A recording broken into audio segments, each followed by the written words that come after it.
As we watch the ascension of Jalen Hurts into being an elite level quarterback, they draft extremely well again this year, replacing some of the holes left by guys leaving in free agency. And so now when they take that next step offensively with their young quarterback in his new contract, add those pieces defensively, what team will challenge them in the NFC?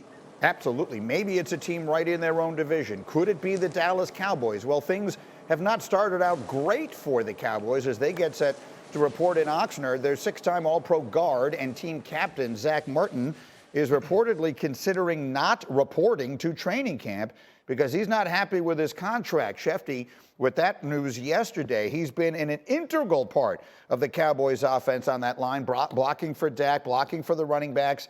Since 2019, and we'll show you the numbers here, when Zach Martin's not on the field, the numbers just fall off a cliff. I mean, take a look there again. A lot more sacks. The team's QBR goes way down to below average. Zach Martin, as we were doing these Madden reveals yesterday, he has a 99 rating. He's the first guard to get that in something like 20 years. He's probably their best offensive player. So look, RC, we're a long way from the season starting. I'm not going to sit here and pretend, oh no, this is a catastrophe. Yeah. But clearly, it's not something that you want to deal with because that offensive line is probably the most important factor for the Cowboys this year. Listen, absolutely, Greeny, but also when you have a player like Zach Martin who makes everyone around him better. Harry mentioned it earlier, how much of a cohesive unit the offensive line has to be. It's like a basketball team. Everything works in unison. And so if you don't have a guy like Zach Martin who's clearly at the top of the game at his position, it hurts everything that you want to do away from that, whether it's the single blocks in pass pro or him getting to the second level that allows Tony Pollard to use that elite speed, or the play action pass and the protection that he could provide for Dak Prescott. It doesn't matter right now because Zach Martin doesn't need to play to be Zach Martin. But once this season starts, you need to make sure that he's not only on the playing field, but he's happy with his status as it pertains to his contract. No way in the world Zach Martin should be 9th on the list of highest paid offensive guards. And I think that Jerry Jones needs to find a way to rectify that. What do you think, Harry? No, I think it's very important that Jerry Jones figures out like what's going to go on with Zach Martin because he's the centerpiece of everything they want to do offensively when it comes to protection and the run game. RC just hit it, the nail in the coffin. When you talk about getting to the second level as that offensive guard, so now last year when it was Ezekiel Elliott, this year it's going to probably be Tony Pollard. They're able to have those explosive runs because of a guy like Zach Martin. If you don't have him, and then you're expecting the run game, like head coach Mike McCarthy said, he wants to run the football more. And then also Dak Prescott, you're asking him to be better, but your best offensive lineman isn't there. That's an issue for the Dallas Cowboys moving forward. Yeah, that's what this team is going to be, Ninko, right? Like we think of the star and we think of the quarterback and everything. The reality is this is going to be a team that tries to win by playing defense and running the football. Yeah, and they have to have a vital piece in their offensive line to keep that thing together. And then the last 3 years, I mean, Dak has been hit a lot. So I think about the situation in 2010. We actually had a guard, Logan Mankins, with the Patriots, who was an all-pro, one of the best guards to ever do it, probably a future Hall of Famer. The guy never missed a game because of injury. The only games that he ever missed was when he sat out. I think it was he only played in 9 games in 2010. So he sat out 7 games, didn't report to camp, didn't come to the team, didn't come to the facility, reported when he last possibly could, and still made the Pro Bowl.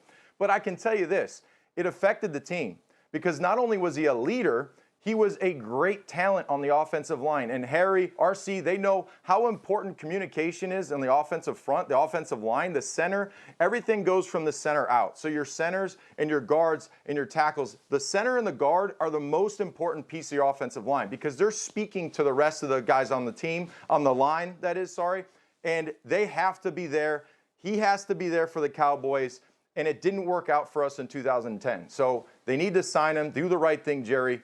sign your best player on the offensive line. This team will be defense first, but if they can't run the football, and Zach Martin is a huge part of that, we won't see Dak Prescott rebound in a way where he says he won't even have 10 interceptions. Is that what this team is going to be this year? They're going to be defense and run the football? Yeah, I believe so, because you don't want to put too much on Dak Prescott's plate, right? Especially if you're Mike McCarthy coming in saying that you want to rush the football more so than you did a season ago. Well, you can't put the ball in Dak Prescott's hand majority of the times. And I think Zach Martin is very, very important to what they want to do. Let's be honest now. We're talking about a guy for the last 5 years, Greeny, first team All-Pro. He has a 99 grade on Madden. Let's not sit up here and act like they're handing out 99 grades on Madden like Bank of America does to kids when they give them dum-dums for going to the bank with their parents. This guy means everything to that offense. And in RC, you talked about, the last few years, that cohesion, that stability not really being there for that offensive line. Zach Martin, one thing I know about that O-line group, those guys like to do everything in unison. Whether it's going out to eat together, partying together, traveling, going on vacation, spending time with families. And that's one unit on the offense that has to be in unison at all times. So I think Zach Martin not being there, especially if it gets later into training camp, is a big problem for the Dallas Cowboys. They've got a lot of money stuff coming up, right? They got to figure out a whole bunch of contracts in the reasonably near future.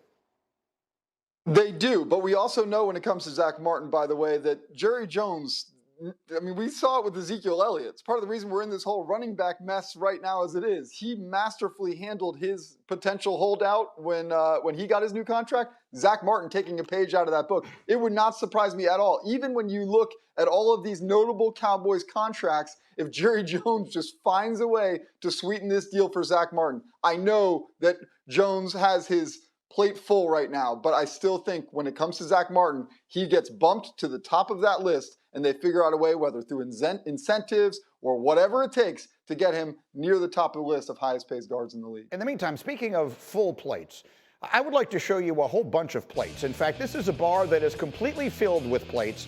This is Nick Chubb, Ryan Clark, squatting 600 pounds. Hey, Nick Chubb, stop it. Nick Chubb, this is dumb. Nick Chubb is just showing off right now. He's like, look, my legs are stronger than every other running back's in the game's legs. But I do appreciate this about Nick Chubb. He never talks. So I guess now he's going to say, not only do I talk with my play, but I talk with these barbells. Because the way the barbell is bending on his back, which it's supposed to do, is just showing you there is no reason to do this. Nick Chubb is an absolute monster. After recovering from that injury in Georgia, all he's done is run folks over. And if you're going to Cleveland, you better watch this video and know Deshaun Watson will not be throwing it every play. Be ready for the play action pass because it starts with Nick Chubb.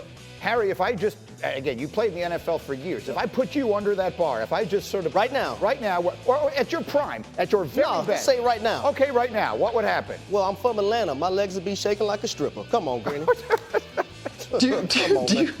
Soon as I get it off the board, Harry tried to make that sound better. Harry legs would have been shaking like a stripper when he played. Harry would get under that bar and look like that camel that Rick Ross was riding. Don't even trip. Harry just tried to make it look better. Ain't no time in my life or Harry's life should we be under that bar. You've got like two shaking like a linemen. stripper? You got one on Like each this is just a side thing? of the bar. All right, that's insane. And I'm cheating because I know the answer because I was watching the ESPY's Red Carpet Show, so I already know what you think. What is your prediction for the Ravens this year? Okay, Greeny, see, here's what happens, Greeny. You put a man in a peach and pink suit on a red carpet. You have somebody ask him for a bold prediction. He says, my bold prediction, which means it's kind of far out there, Greeny. It's bold. It's not like the status quo. I said the Baltimore Ravens go to the Super Bowl. Now, do I think it's bold in the sense that it's far from happening? No, we just don't know. But look at all the things this team has done offensively after watching this defense progress under new defensive coordinator Mike Macdonald last year. Where this team was against the Cincinnati Bengals early on in the playoffs, which was a fumble recovery away from the goal line and a 99-yard return away from beating them. Who they became with Roquan Smith. Now, Rashad Bateman is healthy. J.K. Dobbins is healthy. You add OBJ to Mark Andrews, who's already a Pro Bowler, and you make Lamar Jackson happy. This team has an opportunity to be extremely good.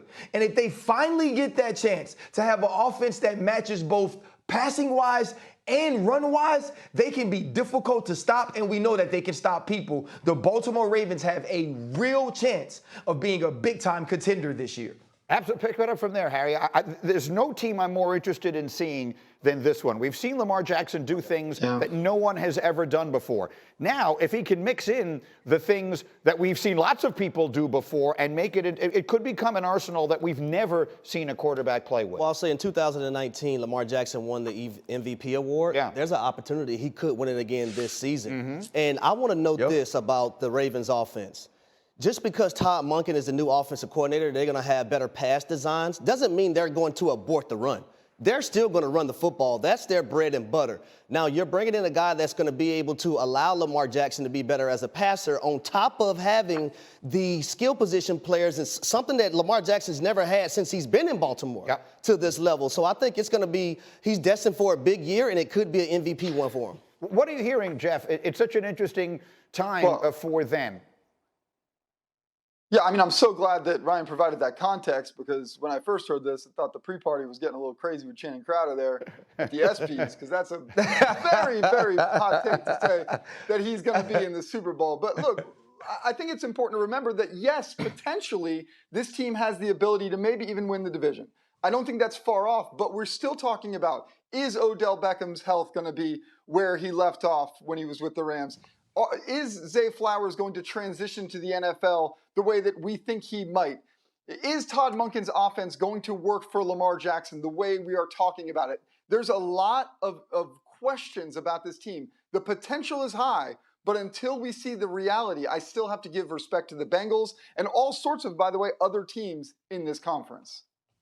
Well, the Bengals are my team, you know, to challenge the Kansas City Chiefs. When you look at what they still have in Joe Burrow and those receivers and Joe Mixon, that's what I said, RC. But the offensive line, when you look at Lyle Collins, Ted Karras, Alex Kappa, Orlando Brown Jr., they brought all those guys in within the last 2 years on that offensive line to protect Joe Burrow, because at one time he was a guy that got sacked 9 times versus the Tennessee Titans in the playoff game. Well, what we're sort of touching on here is what I said yesterday. I actually think this is the best division in the entire NFL. We've talked a lot about the AFC East because of the addition of Rodgers and everything else. I actually think, Ryan, that the AFC North is the best division in the entire sport. Let's put the picks up there, Meg, as far as who we think is going to win that division, because, frankly, no one should be sleeping on Cleveland. They could be an enormous surprise here. And if you're looking past Pittsburgh and Mike Tomlin, history says that's always a mistake. RC, I actually think it's the best division in football. No, I do as well. I think we were all leaning toward the AFC East really early because of Aaron Rodgers becoming the quarterback of the New York Jets. But when you look at this division, it's going to come down to the two teams that are third and fourth, whether that be the Cleveland Browns and the Pittsburgh Steelers, or if it's the Baltimore Ravens. There could be a team at the bottom of this division that could compete in the playoffs against any other team in the AFC. If later today your phone should ring and it's Saquon, and he calls you up and he says, Ryan, man, this is the situation I'm in. What should I do? What would you tell him? I think, this is one of those times where the person I am in real life has to come to TV, because what I tell Saquon Barkley is do what you can live with.